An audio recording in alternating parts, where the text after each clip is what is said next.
Health Food Work. The preparation of healthful foods. Written at Currambong, New South Wales, March 10, 1900. During the past night, many things have been opened before me. The manufacture and sale of health foods will require careful and prayerful consideration. There are many minds in many places to whom the Lord will surely give knowledge of how to prepare foods that are healthful and palatable, if he sees that they will use this knowledge righteously. Animals are becoming more and more diseased, and it will not be long until animal food will be discarded by many besides Seventh-day Adventists. Foods that are healthful and life-sustaining are to be prepared so that men and women will not need to eat meat.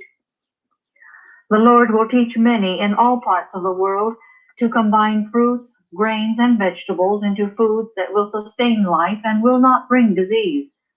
Those who have never seen the recipes for making the health foods now on the market will work intelligently, experimenting with the food productions of the earth, and will be given light regarding the use of these productions. The Lord will show them what to do. He who gives skill and understanding to his people in one part of the world will give skill and understanding to his people in other parts of the world. It is his design that the food treasures of each country shall be so prepared that they can be used in the countries for which they are suited. As God gave manna from heaven to sustain the children of Israel, so he will now give his people in different places skill and wisdom to use the productions of these countries in preparing foods to take the place of meat. These foods should be made in the different countries, for to transport them from one country to another makes them so expensive that the poor cannot afford them.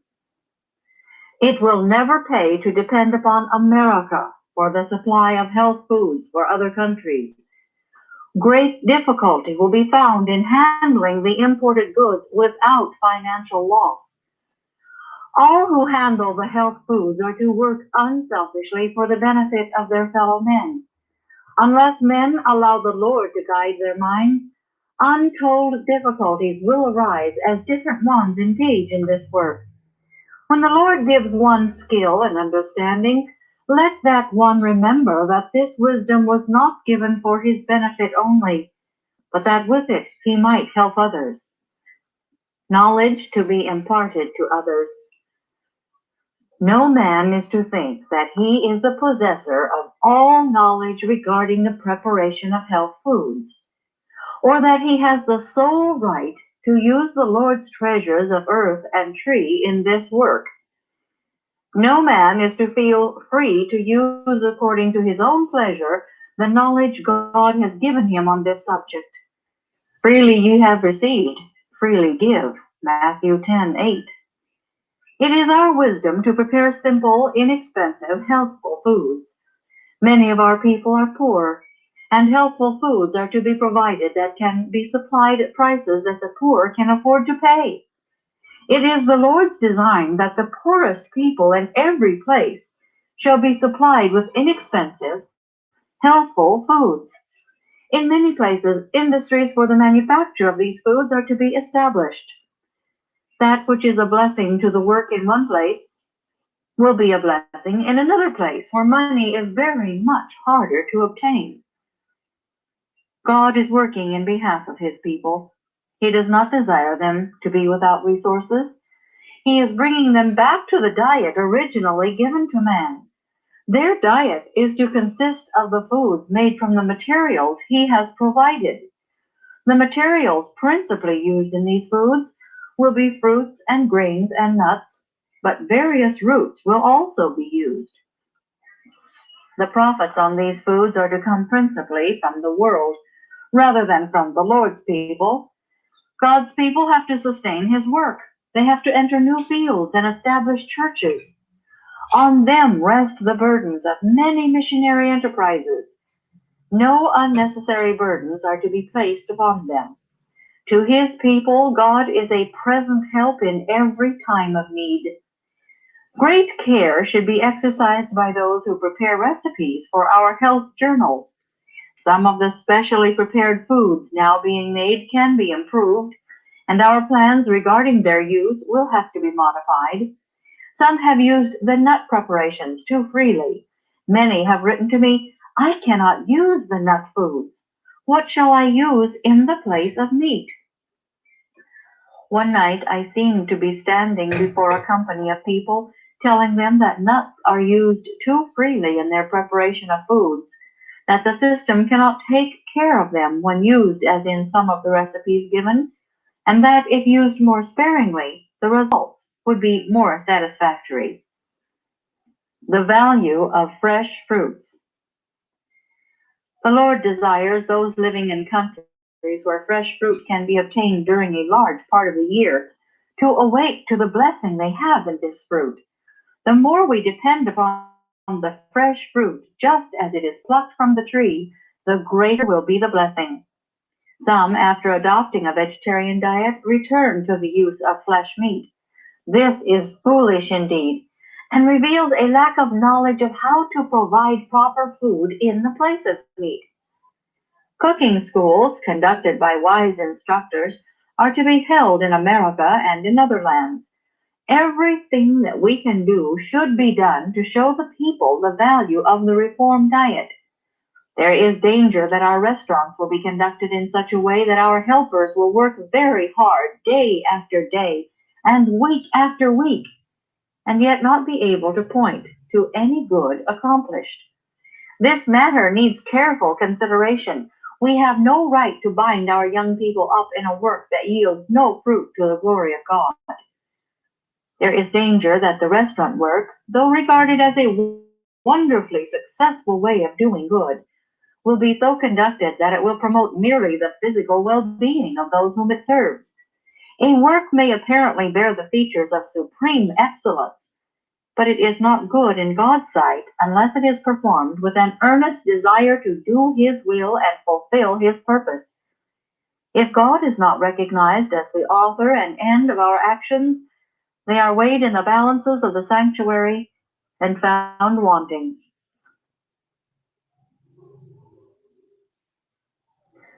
Practical piety. The world will be convinced not by what the pulpit teaches, but by what the church lives. The minister in the desk announces the theory of the gospel. The practical piety of the church demonstrates its power.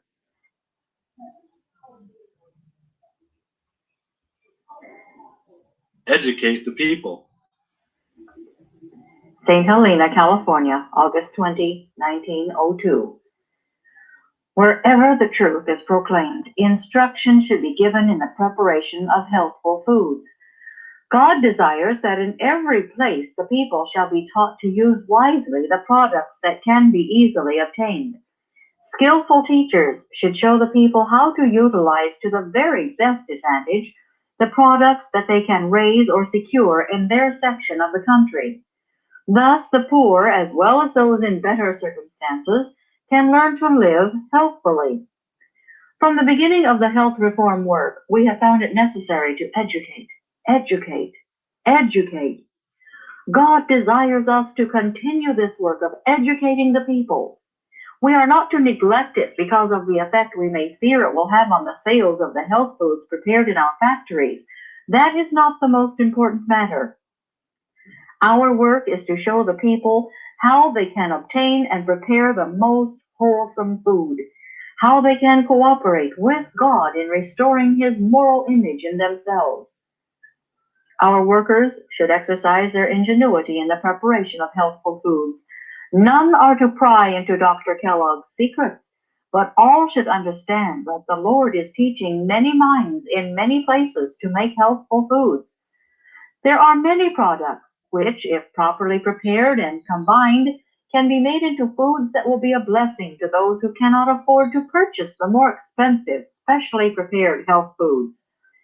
He who in the building of the tabernacle gave skill and understanding in all manner of cunning work, will give skill and understanding to his people in the combining of natural food products, thus showing them how to secure a healthful diet.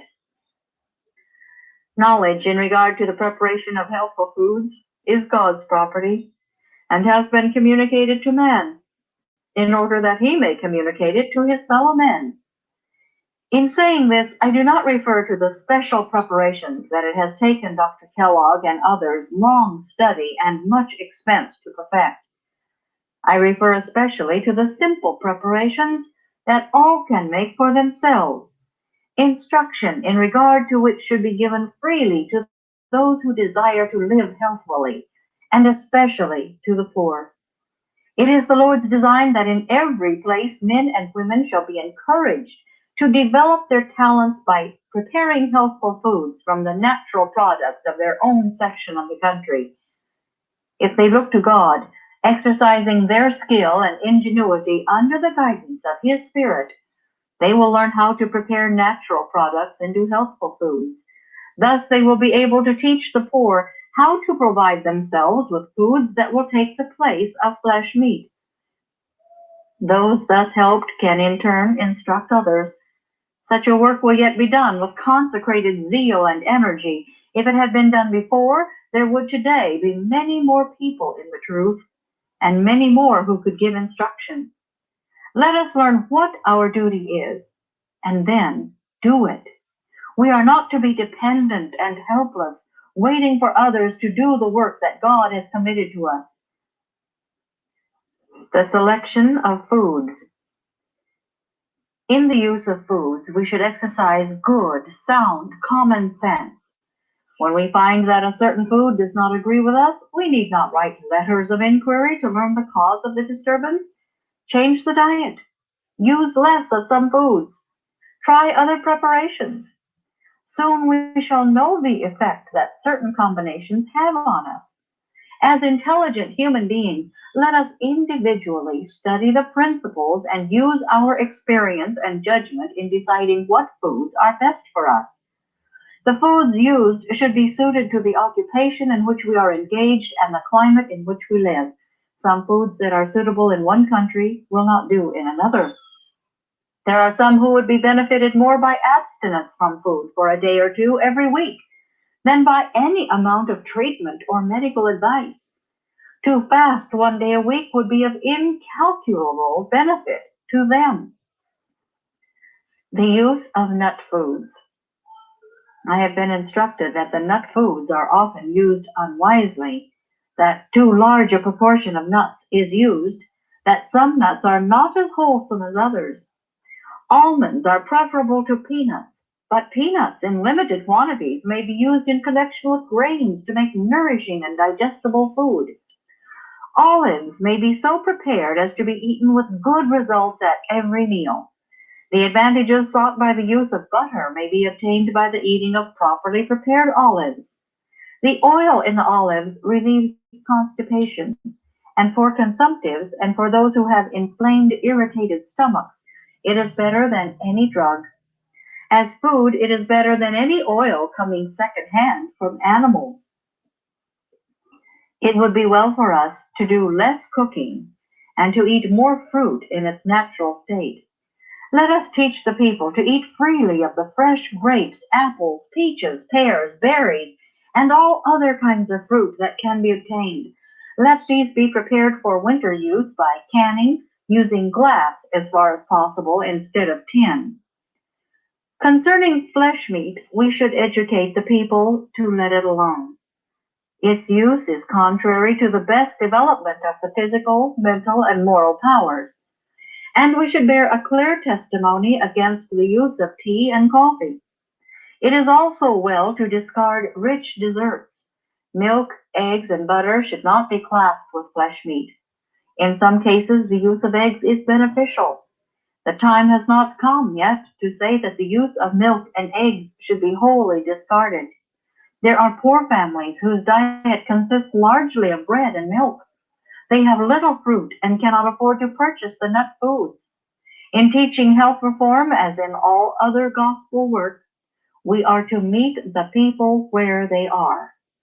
Until we can teach them how to prepare health reform foods that are palatable, nourishing, and yet inexpensive, we are not at liberty to present the most advanced propositions regarding health reform diet.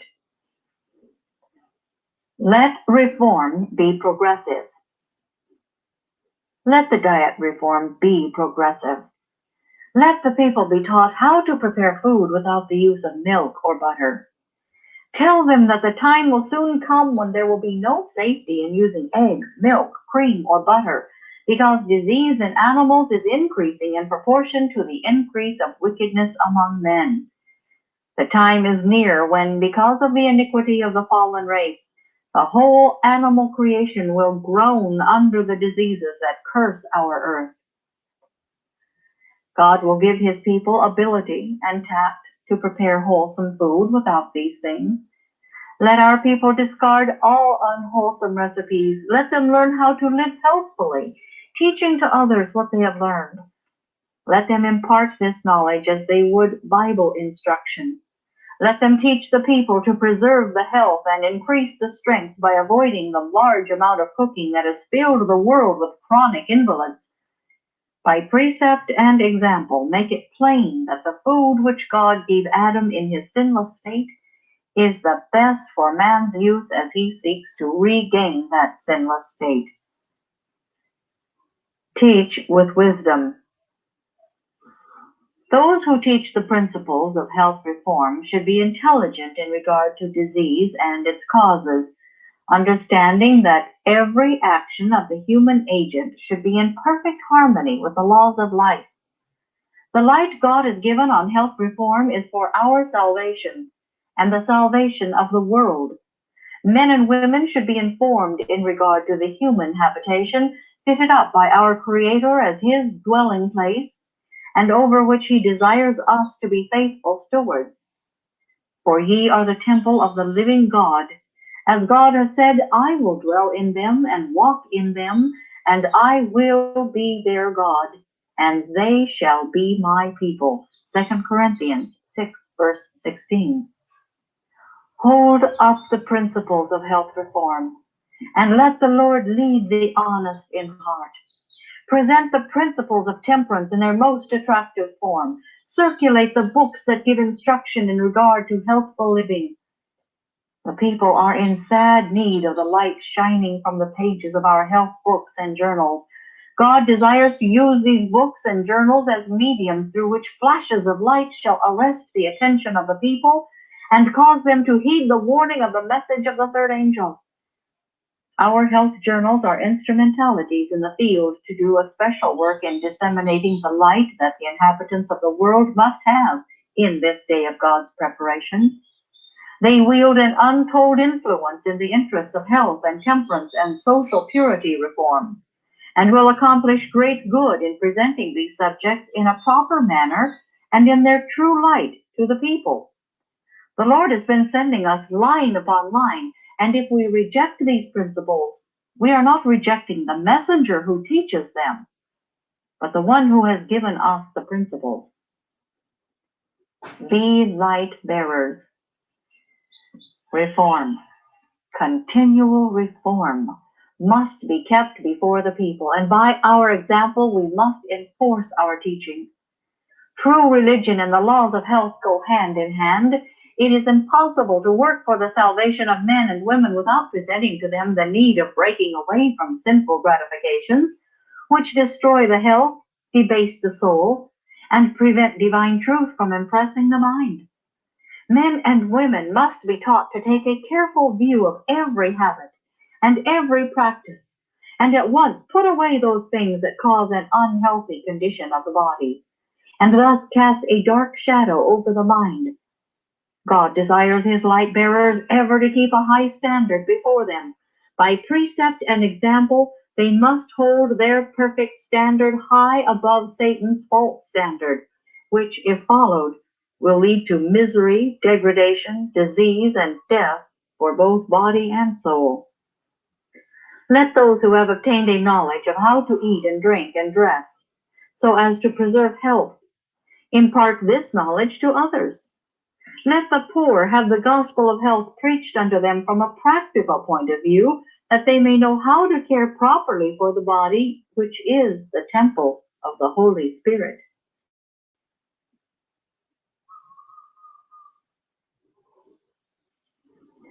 The restaurant work. We must do more than we have done to reach the people of our cities.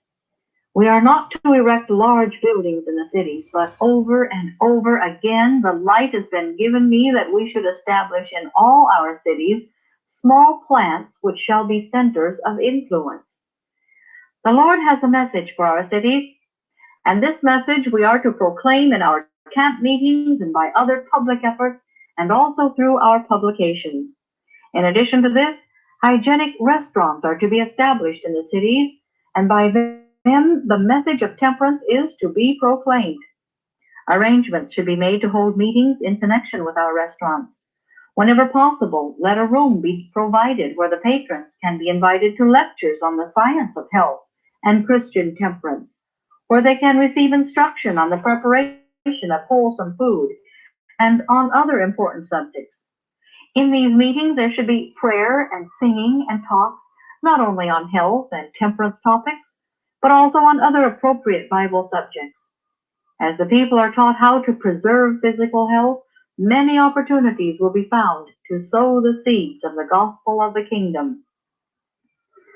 The subjects should be presented in such a way as to impress the people favorably. There should be in the meetings nothing of a theatrical nature. The singing should not be done by a few only. All present should be encouraged to join in the song service. There are those who have a special gift of song, and there are times when a special message is borne by one singing alone, or by several uniting in song. But the singing is seldom to be done by a few. The ability to sing is a talent of influence, which God desires all to cultivate and use to His name's glory. Use of reading matter. Those who come to our restaurants should be supplied with reading matter. Their attention should be called to our literature on temperance and dietetic reform, and leaflets treating on the lessons of Christ should also be given them. The burden of supplying this reading matter should be shared by all our people. All who come should be given something to read. It may be many will leave the tract unread, but some among those in whose hands you place it may be searching for light. They will read and study what you give them, and then pass it on to others. The workers in our restaurants should live in such close connection with God that they will recognize the promptings of His Spirit to talk personally about spiritual things to such and such a one who comes to the restaurant. When self is crucified and Christ is formed within, the hope of glory, we shall reveal in thought, word, and deed the reality of our belief in the truth. The Lord will be with us, and through us the Holy Spirit will work to reach those who are out of Christ. The Lord has instructed me that this is the work to be done by those conducting our restaurants. The pressure and rush of business must not lead to a neglect of the work of soul saving. It is well to minister to the physical wants of our fellow men, but if ways are not found to let the light of the gospel shine forth to those who come day by day for their meals, how is God glorified by our work? When the restaurant work was started, it was expected that it would be the means of reaching many with the message of present truth. Has it done this? To the workers in our restaurants, the question was asked by one in authority, "To how many have you spoken regarding their salvation? How many have heard from your lips earnest appeals to accept Christ as a personal Savior? How many have been led by your words to turn from sin to the service of the living God?" As in our restaurants, people are supplied with temporal food, let not the workers forget that they themselves and those whom they serve need to be constantly supplied with the bread of heaven. Let them watch constantly for opportunities to speak of the truth to those who know it not. Care of the helpers. The managers of our restaurants are to work for the salvation of the employees. They must not overwork, because by doing so they will place themselves where they have neither strength nor inclination to help the workers spiritually. They are to devote their best powers to instructing their employees in spiritual lines, explaining the scriptures to them and praying with them and for them. They are to guard the religious interests of the helpers as carefully as parents are to guard the religious interests of their children. Patiently and tenderly they are to watch over them, doing all in their power to help them in the perfection of Christian characters. Their words are to be like apples of gold in pictures of silver. Their actions are to be free from every trace of selfishness and harshness. They are to stand as minutemen, watching for souls as they that must give an account. They are to strive to keep their helpers standing on vantage ground, where their courage will constantly grow stronger and their faith in God constantly increase.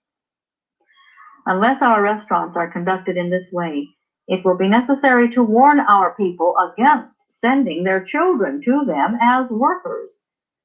Many of those who patronize our restaurants do not bring with them the angels of God. They do not desire the companionship of these holy beings. They bring with them a worldly influence, and to withstand this influence, the workers need to be closely connected with God.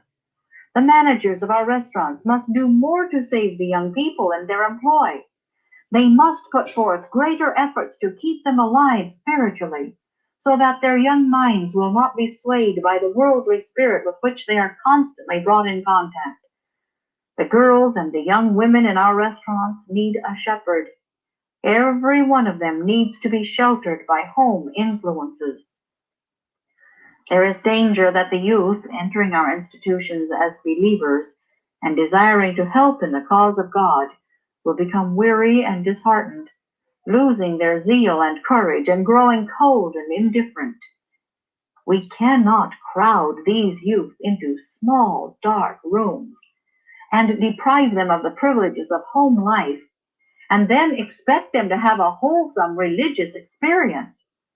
It is important that wise plans be laid for the care of the helpers in all our institutions, and especially for those employed in our restaurants.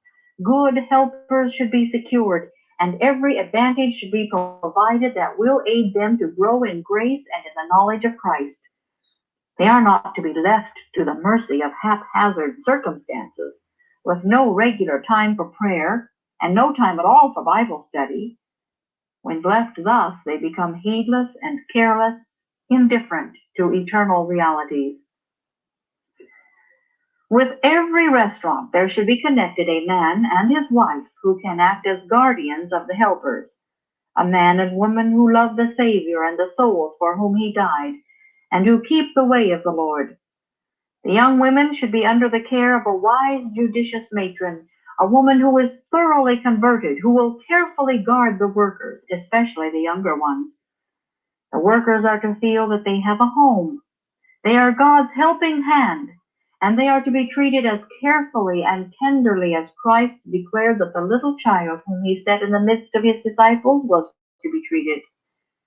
Whoso shall offend one of these little ones which believe in me, he said, it were better for him that a millstone were hanged about his neck, and that he were drowned in the depth of the sea. Take heed that ye despise not one of these little ones, for I say unto you, that in heaven their angels do always behold the face of my Father which is in heaven. Matthew 18:6 and 10. The care that should be given to these employees is one of the reasons in favor of having in a large city several small restaurants instead of one large one.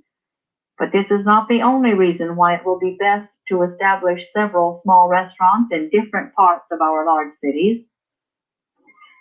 The smaller restaurants will recommend the principles of health reform just as well as the larger establishment, and will be much more easily managed. We are not commissioned to feed the world, but we are instructed to educate the people. In the smaller restaurants, there will not be so much work to do, and the helpers will have more time to devote to the study of the Word, more time to learn how to do their work well, and more time in answer the inquiries of the patrons who are desirous of learning about the principles of health reform. If we fulfill the purpose of God in this work, the righteousness of Christ will go before us, and the glory of the Lord will be our reward. But if there is no ingathering of souls, if the helpers themselves are not spiritually benefited, if they are not glorifying God in word and deed, why should we open and maintain such establishments? If we cannot conduct our restaurants to God's glory, if we cannot exert through them a strong religious influence, it would be better for us to close them up and use the talents of our youth in other lines of work. But our restaurants can be so conducted that they will be the means of saving souls. Let us seek the Lord earnestly for humility of heart, that he may teach us how to walk in the light of his counsel, how to understand his word, how to accept it, and how to put it into practice.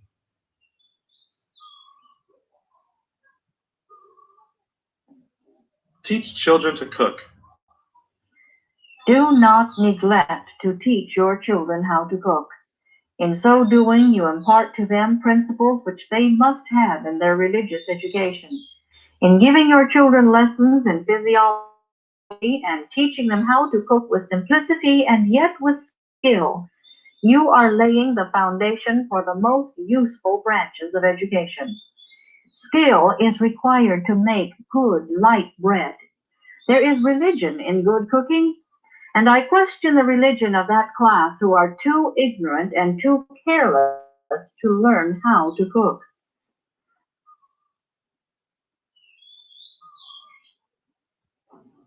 Restaurants in large cities.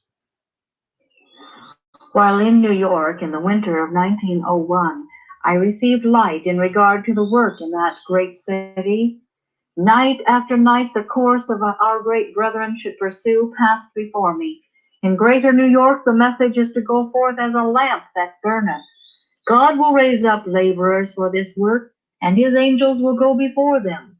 Though our large cities are fast reaching a condition similar to the condition of the world before the flood, though they are as Sodom for wickedness, yet there are in them many honest souls who, as they listen to the startling truths of the Advent message, will feel the conviction of the Spirit. New York is ready to be worked. In that great city, the message of truth will be given with the power of God. The Lord calls for workmen. He calls upon those who have gained an experience in the cause to take up and carry forward in his sphere the work to be done in New York and in other large cities of America. He calls also for means to be used in this work. It was presented to me that we should not rest satisfied because we have a vegetarian restaurant in Brooklyn, but that others should be established in other sections of the city. The people living in one part of greater New York do not know what is going on in other parts of that great city. Men and women who eat at the restaurants established in different places will become conscious of an improvement in health. Their confidence once gained, they will be more ready to accept God's special message of truth. Wherever medical missionary work is carried on in our large cities, cooking schools should be held. And wherever a strong educational missionary work is in progress, a hygienic restaurant of some sort should be established, which shall give a practical illustration of the proper selection and the healthful preparation of foods. When in Los Angeles, I was instructed that not only in various sections of that city, but in San Diego and in other tourist resorts of Southern California, health restaurants and treatment rooms should be established. Our efforts in these lines should include the great seaside resorts. As the voice of John the Baptist was heard in the wilderness, "Prepare ye the way of the Lord," so must the voice of the Lord's messengers be heard in the great tourist and seaside resorts.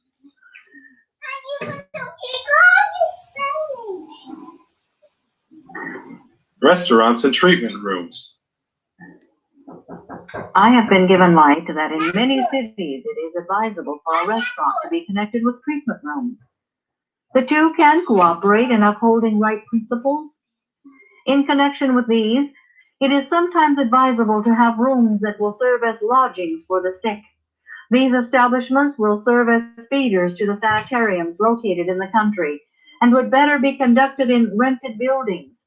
We are not to erect in the cities large buildings in which to care for the sick, because God has plainly indicated that the sick can be better cared for outside of the cities. In many places, it will be necessary to begin sanitarium work in the cities, but as much as possible, this work should be transferred to the country as soon as suitable locations can be secured.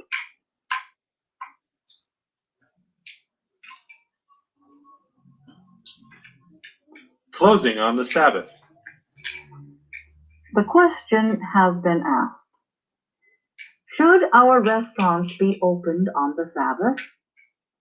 My answer is no, no.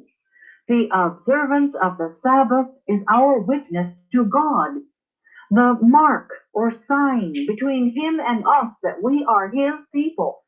Never is this mark to be obliterated. Were the workers in our restaurants to provide meals on the Sabbath, the same as they do through the week, for the mass of people who would come, where would be their day of rest? What opportunity would they have to recruit their physical and spiritual strength? Not long since, special light was given me on this subject. I was shown that efforts would be made to break down our standard of Sabbath observance, that men would plead for the opening of our restaurants on the Sabbath, but that this must never be done. A scene passed before me. I was in our restaurant in San Francisco. It was Friday. Several of the workers were busily engaged in putting up packages of such foods as could be easily carried by the people to their homes, and a number were waiting to receive these packages. I asked the meaning of this, and the workers told me that some among their patrons were troubled because, on account of the closing of the restaurant, they could not on the Sabbath obtain food of the same kind as that which they used during the week. Realizing the value of the wholesome foods obtained at the restaurant, they protested against being denied them on the seventh day and pleaded with those in charge of the restaurant to keep it open every day of the week, pointing out what they would suffer if this was not done. What you see today, said the workers, is our answer to this demand for the health foods upon the Sabbath. These people take on Friday food that lasts over the Sabbath, and in this way we avoid condemnation for refusing to open the restaurant on the Sabbath. The line of demarcation between our people and the world must ever be kept unmistakably plain. Our platform is the law of God, in which we are enjoined to observe the Sabbath day, for as it is distinctly stated in the 31st chapter of Exodus, the observance of the Sabbath is a sign between God and His people. Verily my Sabbath ye shall keep, He declares, for it is a sign between me and you throughout your generations, that ye may know that I am the Lord that shall sanctify you. Ye shall keep the Sabbath, therefore, for it is holy unto you. It is a sign between me and the children of Israel forever. For in 6 days the Lord made heaven and earth, and on the seventh day He rested and was refreshed. We are to heed thus saith the Lord, even though by our obedience we cause great inconvenience to those who have no respect for the Sabbath. On one hand, we have man's supposed necessities, on the other, God's commands. Which have the greatest weight with us? In our sanitariums, the family of patients with the physicians, nurses, and helpers must be fed upon the Sabbath as any other family, with as little labor as possible. But our restaurants should not be opened on the Sabbath. Let the workers be assured that they will have this day for the worship of God.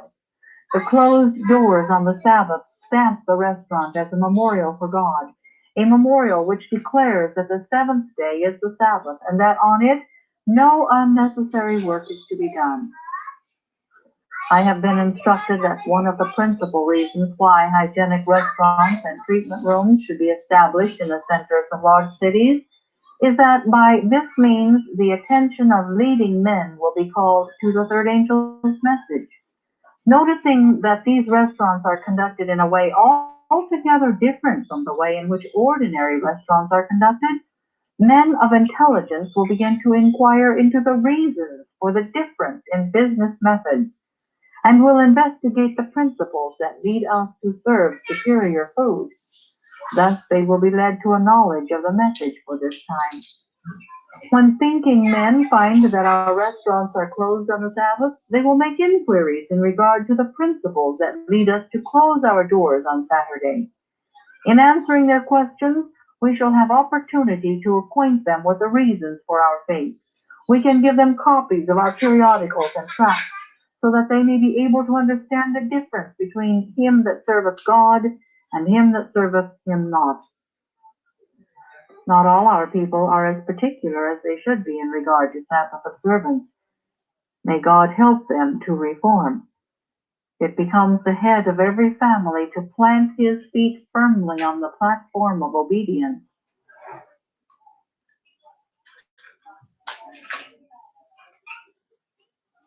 Sabbath sacredness. Everything that can possibly be done on the 6 days which God has given to you should be done. You should not rob God of 1 hour of holy time. Great blessings are promised to those who place a high estimate upon the Sabbath and realize the obligations resting upon them in regard to its observance.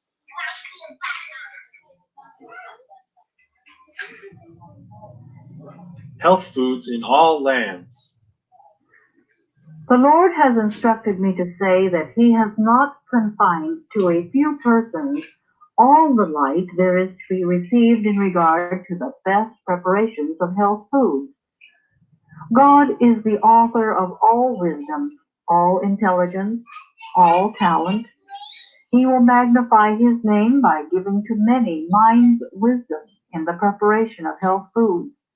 And when he does this, the making of these new foods is not to be looked upon as an infringement of the rights of those who are already manufacturing health foods, although in some respects the foods made by the different ones may be similar. God will take ordinary men and will give them skill and understanding in the use of the fruit of the earth. He deals impartially with his workers. Not one is forgotten by him. He will impress businessmen who are Sabbath keepers to establish industries that will provide employment for his people. He will teach his servants to prepare less expensive health foods, which can be bought by the poor.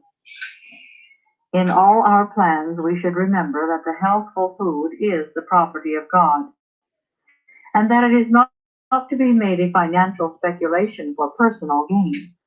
It is God's gift to his people, and the profits are to be used for the good of suffering humanity everywhere. Especially in the southern states of North America, many things will be devised and many facilities provided that the poor and needy can sustain themselves by the health food industry.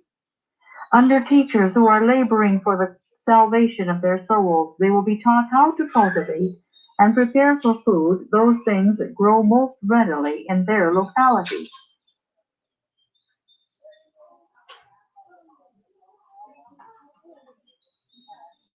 In the southern states.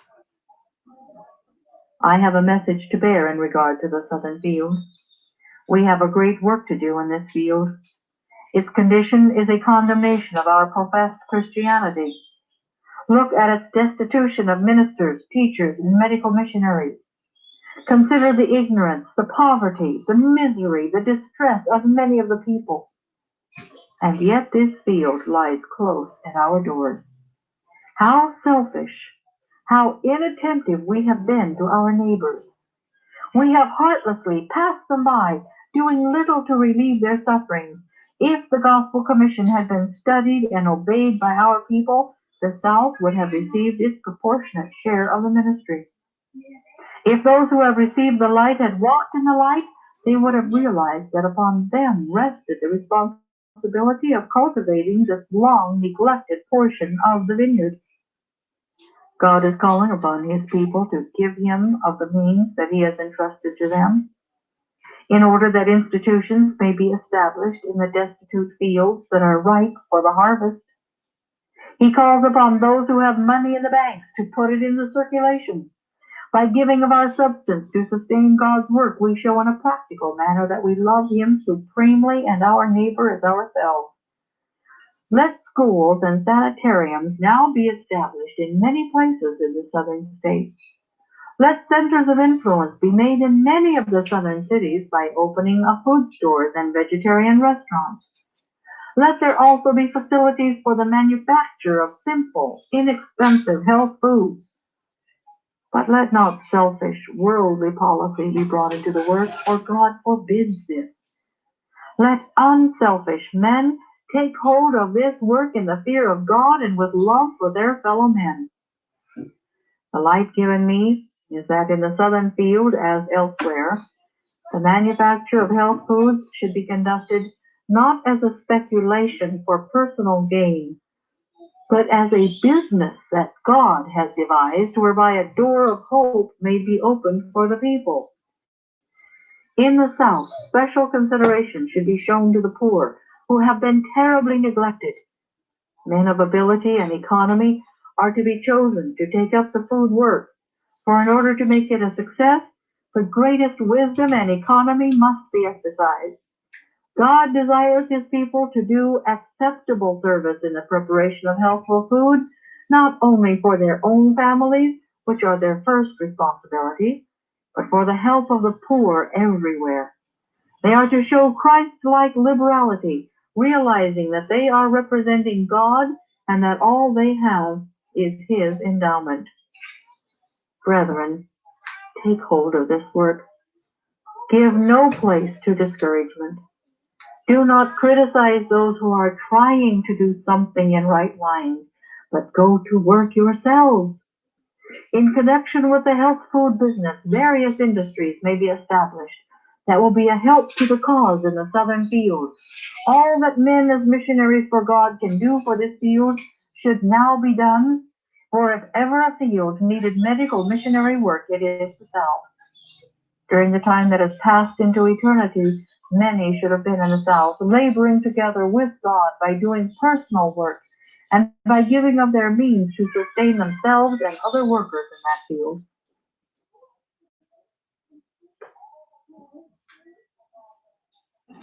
As a school industry. The light given me is that it will not be very long before we shall have to give up using any animal food. Even milk will have to be discarded. Disease is accumulating rapidly. The curse of God is upon the earth because man has cursed it. The habits and practices of men have brought the earth into such a condition that some other food than animal food must be substituted for the human family. We do not need flesh food at all. God can give us something else. When we were talking about this land, it was said, nothing can be raised here. Nevertheless, I said, the Lord can spread a table in the wilderness. Under his direction, food will go a long way.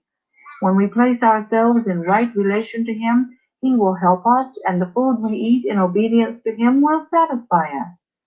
We can subsist on very much less than we think we can, if God's blessing is on the food. And if it is for his glory, he can multiply it. We need to understand that God is in the health reform movement. When we put Christ in it, it is right for us to grasp every probability and possibility. The health food business is to be connected with our school, and we should make provision for it. We are erecting buildings for the care of the sick, and food will be required for the patients. Wherever an interest is awakened, the people are to be taught the principles of health reform. If this line of work is brought in, it will be the entering wedge for the work of presenting truth. The health food business should be established here. It should be one of the industries connected with a school. God has instructed me that parents can find work in this industry and send their children to school. But everything that is done should be done with the greatest simplicity. There is to be no extravagance in anything. Solid work is to be done, because unless the work is done solidly, a slipshod experience is the result. The work must be solid. Just as soon as the helpers in this line of work are controlled by the Holy Spirit, the Lord will give them tact and intelligence in the manufacturing of food, just as he gave the workers on the tabernacle understanding and ability. He will enable them to do the right kind of work in building up the tabernacle of the body.